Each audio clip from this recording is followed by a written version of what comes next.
Peggy 18.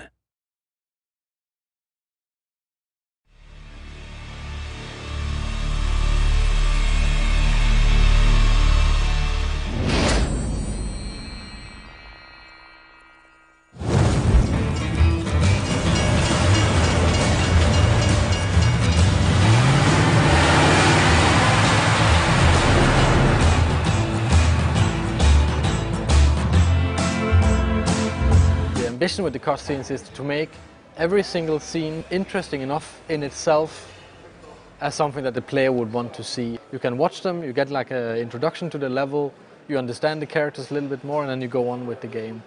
In a game like Hitman, where there is so much gameplay, there's so much within the game mechanics to challenge the players, the cutscenes also becomes a break between those kind of challenging gameplay moments. Damn it! Mr. Dexter is not someone that you want to mess with. I think cutscenes are getting better and better. They're actually much better at using the language of cinematography and like movie storytelling and making compelling stories and characters. And this is just a natural evolution in games to lean on what we've learned from cinema. We're actually treating it like a classical movie. We're trying always to have like these, really slow dolly moves and shooting from outside the doorway into the room and trying to have this like subtle treatment of it, and it actually works really well. We have like an awesome team of animators and environment artists and lighting and comping and the composers and sound designers. I mean, a lot of people are working really hard on making them. All right, what is it worth to you? Name your price.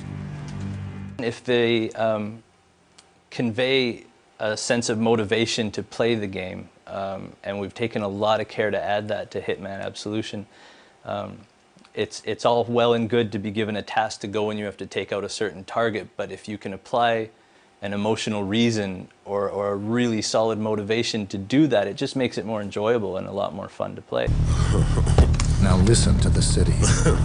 If anyone mentions the girl, you know what to do. I'll call you.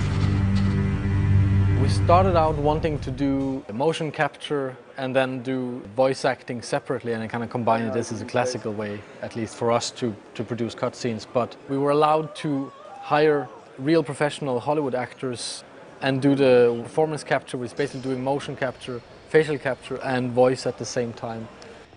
Mr. Travis, you know this is my prayer time. This definitely reminded me of making literally a motion picture. And that it's like very beautiful, very clear, and I think that it's a wonderful aspect that they've added to the video game. The basics of motion capture is that we have a series of cameras placed around a room and they record optically these little markers that are placed on actors. And it triangulates the data in the space and records movement, and we cover the actors with all of these and we can tell where their arms and legs and torsos are in space. And that gets applied to the skeletons of the characters. Where performance capture comes in is similar, but on a far more subtle level. We had a helmet-mounted camera and used that as reference for keyframing. If you have to marker up the face, there's a lot of micro movements that get captured, and that goes through a similar process, but it usually requires far more cameras to pick up the smaller dots and the smaller ranges of movement. Also with ours, it required a soundproof studio, which Giant had where we shot, so we could have the actors' voices synced up with their movement and just get a more believable performance out of them. That was really important to us. Well, I always describe motion capture to people as the most natural performance an actor will ever have in the most unnatural environment. Because you're never having to cheat to camera, you're never having to cheat to a light, you're never having to worry about a camera over the shoulder, they don't have to worry about hair, makeup, lighting, wardrobe, nothing. All they're having to worry about is true performance. We found him. Okay, people, listen up. I'm giving a green light on this operation.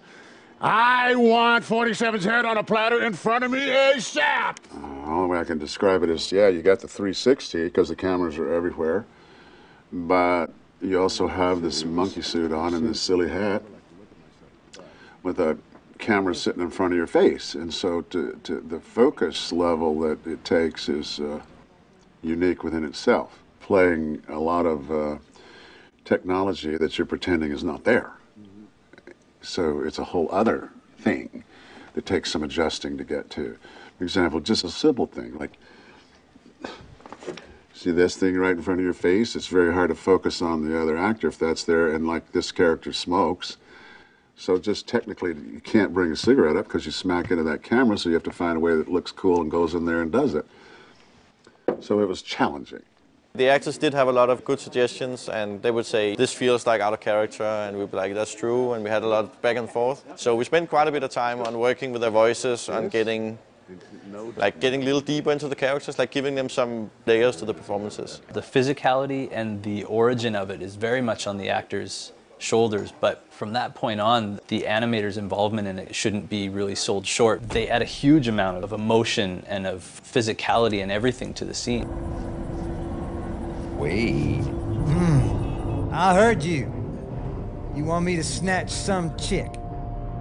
Man's gonna call you, tell you how to find her. There's a convergence where the line between cutscene and gameplay is blurring, and it's a major goal for a lot of AAA games is to have it as one fluid experience and not take the user out of the gameplay and really immerse them in the story and the characters and the universe that we've created.